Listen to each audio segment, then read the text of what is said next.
সর্ষে পাবদা, যেটা আমি পেঁয়াজ টমেটো দিয়ে করেছি। প্রথমে বাজার থেকে ভালো সাইজের বড় বড় দেখে পাবদা মাছ নিয়ে কেটে ধুয়ে পরিষ্কার করে নিয়েছি। মাছগুলো খুব ফ্রেশ ছিল, খুব ভালো ছিল। এবার মাছের মধ্যে পরিমাণ মতো নুন, হলুদ এবং একটু তেল দিয়ে মাছগুলোকে ভালোভাবে মাখিয়ে নিয়েছি। তেলটা দেওয়ার কারণ যে পাবদা মাছটা কড়াইতে পড়লেই ফুটতে শুরু করে এবং গায়ে পড়ে ভর্তি হয়ে যায়, সেই জন্য একটু তেল মাখিয়ে নিয়েছি। এবার কড়াইতে তেল গরম করে তার মধ্যে পাবদা মাছগুলো দিয়ে ভালোভাবে এপিট ওপিট করে ভেজে তুলে রেখেছি।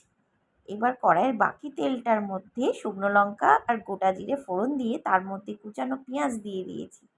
ভালো করে নাড়াচাড়া করে পেঁয়াজটাকে ভালো করে লাল লাল করে ভেজে নিয়ে তার মধ্যে পরিমাণ মতো নুন এবং কাশ্মীরি লঙ্কার গুঁড়ো অল্প করে দিয়ে ভালোভাবে পেঁয়াজটার সাথে মশলাটাকে নাড়াচাড়া করে নিয়েছি।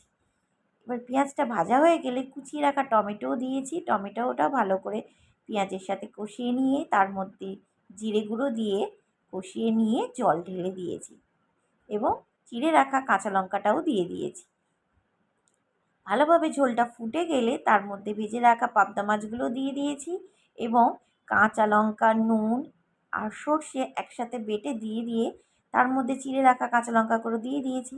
এইভাবে পাবদা মাছের ঝাল তৈরি হয়ে গেছে।